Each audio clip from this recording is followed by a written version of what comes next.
Well, it's taken quite a while actually. I mean, we started writing the songs about 2 years ago, just under 2 years ago. Most of it's been home recordings, and we just added little bits here and there, and building it all up together. We sort of got into the studios and worked on it from that, and built it up from that, and sort of added certain sounds on it to fill the sound out. And as it sort of grew, we started realising that it was all coming together like a jigsaw puzzle.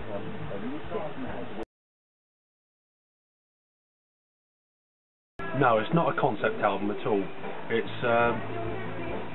could have been a concept. It more or less is about things like wishing for hope, hoping for sort of things, better things in life, and the dream of what could be, and so forth. Most of the songs are Phil's songs, which I've helped him out with. Yeah, definitely. Yeah, definitely. Yeah, because he'll come up with something like half the song, then I'll perhaps finish it off. Yeah. There's a few of my own in there, which are completely my own songs. But no, I wouldn't say it was a concept album. It's just basically the feel of the way we're feeling at the time, and the way that a lot of the world's feeling at the time. Yeah, and do you want? Danger in particular, Danger.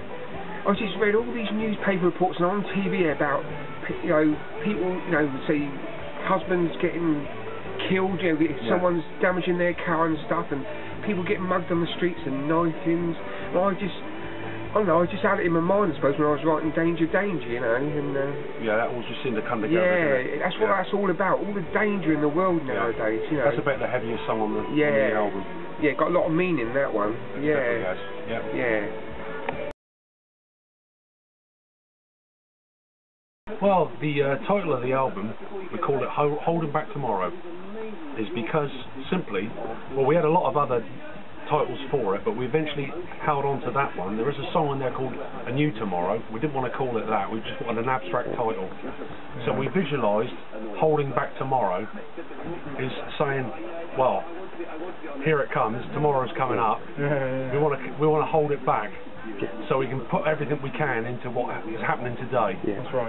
And that's why we eventually settled on that particular title. We did come up with many different names, didn't we? We did come up with a lot of different names, but we thought that just sort of said it for this one, this particular one. We thought it'd be a bit different. Yeah. Definitely not a concept. No, it's not a concept album. Definitely not a concept album. I mean, it's easy to start on a concept album, but when you eventually start on things like that, Sgt. Pepper was going to become a concept album, but in the end they said, well, no, bugger it, we're going to sort of just do songs as we do them. Yeah. Because when you try doing things like that, a lot of it's been done before anyway. That's right. Yeah. So it's very difficult these days not to copy, isn't it? Really. Yeah. You've got to try rather than just carry on the one level of something or tell a story about something, it's best to go on to different things. Yeah.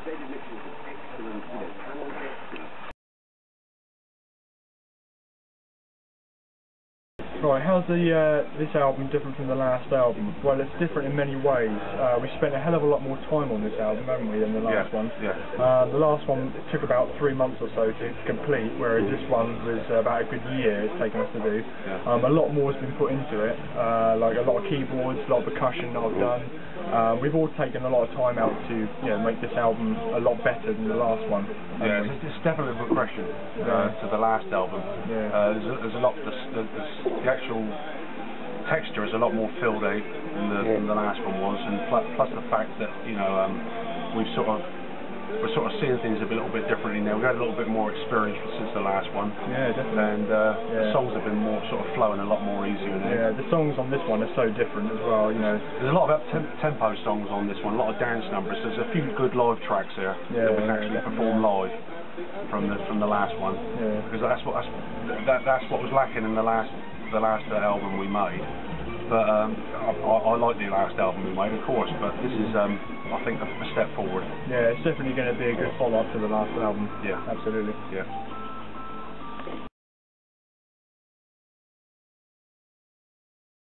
Well, on every album we've ever done, I think there's always an influence. I think every band, if they hold their hands up and say, well, we're original, that's not the case.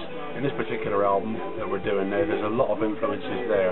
We try to make it our own, but there's a little bit of Motley Crue there, there's a little bit of Pink Floyd there, there's a lot of funky stuff going on in this album, and I think that's the way it is, really.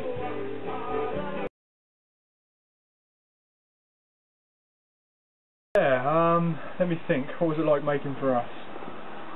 Piece of cake, really. Piece of cake, wasn't it, Like I really? said, when I was here last, I just came into the studio, I did the bass line and went out to lie down. I was so tired. Yeah, loads of involvement. Yeah, brilliant. It was just something else, I tell you. I mean, Yeah. I played about 5 notes and the man did the rest on his jiggery pokery. Yeah. No, we had a really easier. good experience, really good time making it. And obviously, you know, Rich and Phil, they, you know, wrote the songs, and we just sort of contributed in our own way. But Owen did his own bass lines. I did my own drum patterns and stuff, didn't we? Yeah, And it was that simple, really. It was that simple. It was the most easiest thing. But it did take a long time, and it was hard, as in, you know, it took a while to do, didn't it? It's taken nearly a year to complete this. Nearly a year to complete it. So yeah, but time and money well spent, I believe, because it's going to be an amazing follow-up to the We're last starting to have a pretty good year this year with our live gigs as well. Absolutely, yeah. If you want to mention that as well, yeah. It's, And if you're down at the Railway Inn on the 20th of June, we'll be performing some of these tracks so we finish off today live. absolutely, yeah. We will be playing some of the songs live, which will promote them very well indeed. Yeah, hello, this is Phil here, guitarist, you know, the Frontliners. But just want to talk about the song on the album, A Place For Me. It's just, I was strumming around with these chords, I could hear it, it would be good. And but the sort of subject matter was, you know, trying to fit into the world somewhere, not always feeling that you're fitting in, and where you fit in the scheme of things in the world, sort of thing. That's what the subject matter of that song was about, A Place For Me. Just and when the rest of the group did it with me, just, you know, brill. Yeah. Yeah, really It sort love of that. fits in it, really, at the end of the day.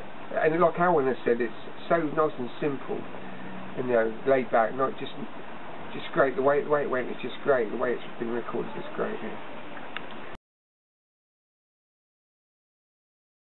As I said earlier, some of the songs, there's a lot of influences there.